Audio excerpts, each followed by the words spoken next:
అపోస్తలుల కార్యములు 9వ అధ్యాయము.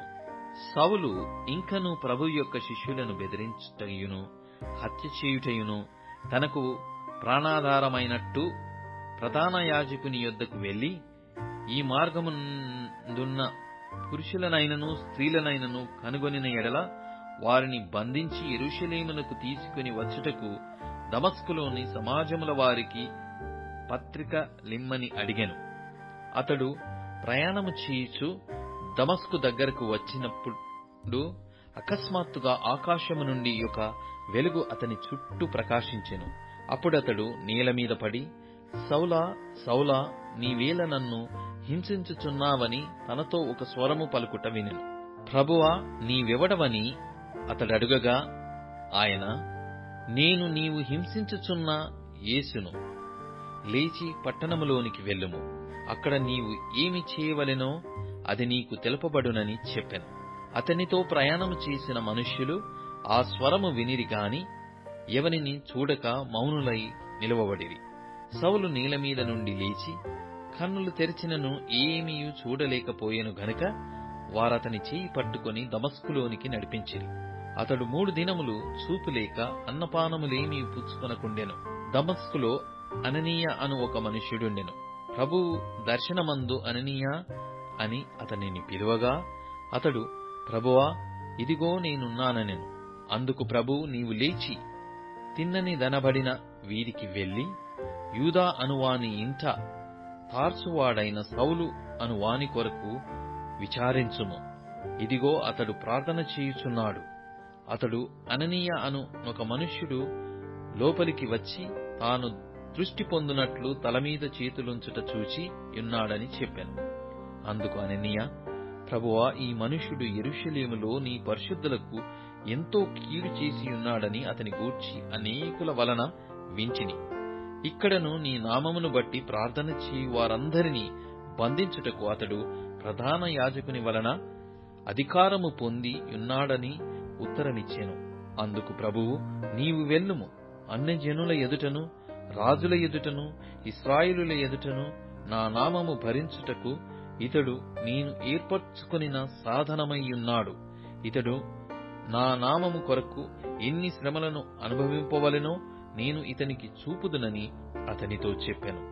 అననీయ వెళ్లి ఆ ఇంట ప్రవేశించి అతని మీద చేతులుంచి, సౌలా, సహోదరుడా, నీవు వచ్చిన మార్గములో నీకు కనబడిన ప్రభువైన యేసు నీవు దృష్టి పొంది పరిశుద్ధాత్మతో నింపబడినట్లు నన్ను పంపియున్నాడని చెప్పాను. అప్పుడే అతని కనుల నుండి పొరల వంటివి రాలగా దృష్టి కలిగి లేచి బాప్తిస్మము పొందెను. తర్వాత ఆహారము పుచ్చుకొని బలపడెను. పిమ్మట అతడు దమస్కులోనున్న శిష్యులతో కూడా కొన్ని దినములుండెను. వెంటనే సమాజ మందిరములలో యేసే దేవుని కుమారుడని ఆయనను గూర్చి ప్రకటించుచూ వచ్చెను. వినిన వారందరూ విభ్రాంతి నొంది, యెరూషలేములో ఈ సువార్తను బట్టి ప్రార్థన చేయు వారిని నాశనం చేసిన వాడితడే కాడా, వారిని బంధించి ప్రధాన యాజకుల యొద్దకు కొనిపోవుటకు ఇక్కడికి కూడా వచ్చియున్నాడని చెప్పుకొనిది. అయితే సౌలు మరి ఎక్కువగా బలపడి ఈయనే క్రీస్తు అని రుజువు పరచుచు దమస్కులో కాపురమున్న యూదులను కలవరపరచెను. అనేక దినములు గతించిన పిమ్మట యూదులు అతనిని చంపనాలోచింపగా వారి ఆలోచన సౌలునకు తెలియవచ్చెను. వారు అతని చంపవలెనని రాత్రింబగళ్ళు ద్వారముల యొద్ద కాచుకొనుచుండిరి గనక అతని శిష్యులు రాత్రివేళ అతనిని తీసుకుని పోయి గంపలో ఉంచి గోడగుండా అతనిని క్రిందికి దింపిరి. అతడు యెరూషలేములోనికి వచ్చి శిష్యులతో కలసి కొనుటకు యత్నము చేసెను గాని అతడు శిష్యుడని నమ్మక అందరూ అతనికి భయపడిరి. అయితే బర్నబా అతనిని దగ్గరికి తీసి అపోస్తలుల యొద్దకును తోడుకొని వచ్చి అతడు త్రోవలో ప్రభువును చూచెననియు ప్రభువు అతనితో మాటలాడెననియు అతడు దమస్కులో యేసు నామమును బట్టి ధైర్యంగా బోధించెననియు వారికి వివరముగా తెలియపరచెను. అతడు యెరూషలేములో వారితో కూడా వచ్చుచు పోవుచు ప్రభువు నామమును బట్టి ధైర్యముగా బోధించుచు గ్రీకు భాషను మాటలాడు యూదులతో మాటలాడుచు తర్కించుచుండెను. వారు అతనిని చంప ప్రయత్నము చేసిరి గాని సహోదరులు దీనిని తెలుసుకొని అతనిని కైసరయ్యకు తోడుకొని వచ్చి తార్సునకు పంపిరి. కావున యూదయ, గలిలయ, సమరయ దేశముల యందంతటా సంఘము క్షేమాభివృద్ధి నొందుచు సమాధానము కలిగియుండెను.